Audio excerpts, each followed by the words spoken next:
7 తరాలుగా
గంటలు కష్టపడుతున్నారు. ఎందుకంటే ప్రతి ఎవరన్నా 5 నిమిషాలు 10 నిమిషాలు లేట్ చేస్తారు, కానీ ఆయన ఇంకో 10 నిమిషాలు ముందే బయటికి వచ్చి రోడ్డు మీద ఇంత చలి ఉన్నా ఎంత ఉన్నా ఏమున్నా కష్టం ఉన్నా ఓన్లీ ప్రజల కోసం ఇది చేస్తున్నాడు. ఆయనకు అవసరం లేదు. కాంగ్రెస్ పార్టీ లేదు, వాళ్ళ గాంధీ కుటుంబాన్ని అని చెప్పేసి అంటారు, మీరేం చెప్పేసి అంటున్నారు.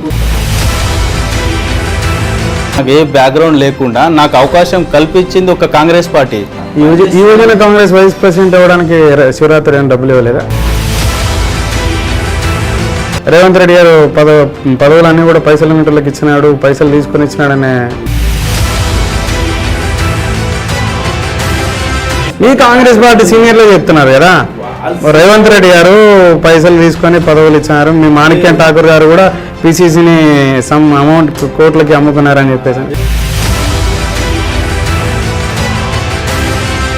రేవంత్ రెడ్డి గారు పిసిసి తీసుకునేసరికి కాంగ్రెస్ పార్టీ సెకండ్ ప్లేస్లో ఉండే, ఈరోజు థర్డ్ ప్లేస్కి వెళ్తా ఉంది. ఎక్కడ డిపాజిట్లు కూడా రావట్లే, మునుగోడు రాలే, దుబ్బాక రాలే, హుజరాబాద్ రాలే. కాంగ్రెస్ పార్టీ ఎప్పుడు చూసినా వర్క్ ఓరియంటెడ్ పనిచేసే పార్టీ కాబట్టి మేము డబ్బులకు వాడు ఎంతనే పెడతాడు. కేసీఆర్ ఆయన సొమ్మ, ఆయన తెచ్చిన సొమ్మ, వాళ్ళ తాత సొమ్మ. రేపు జనరల్ ఎలక్షన్స్లో కూడా మీ దగ్గర డబ్బులు ఉండవు. వాళ్ళు పని పాట లేని వాళ్ళు అందరూ 100 మాటలు మీ కాంగ్రెస్ పార్టీ నాయకులు అంటున్నారు. ఓట్లకి అమ్ముడు పోకుండా నిజాయితీగా ఓటేస్తే కాంగ్రెస్ పార్టీ గెలుస్తుంది. రేపు జనరల్ ఎలక్షన్స్లో కూడా డబ్బు పంచుతారు ఇదే అధికార పార్టీలు, సెంట్రల్లో ఉన్నటువంటి బీజేపీ కానీ లేకపోతే రాష్ట్రంలో ఉన్నటువంటి టీఆర్ఎస్ పార్టీ కానీ. మరి అప్పుడు ఎలా ఫేస్ చేస్తారు? అప్పుడు కూడా ఇట్లా మా దగ్గర డబ్బులు లేవు, మేము మభ్యపెట్టలేకపోయినాం. మా అమ్మ గిరిజన అమ్మ అంటాం మేము ఇందిరాగాంధీ గారికి. సో అమ్మ ఆయన మన్నోడు మళ్ళీ ప్రధానమంత్రి అయితే మా ప్రాంతానికి చాలా ఉపయోగపడతాం, చాలా లాభపడతాం. మేము ముఖ్యంగా మేము గిరిజనులు, దళితులు, బీసీ కానీ మైనార్టీ కానీ మేము చాలా బాగుపడతాం.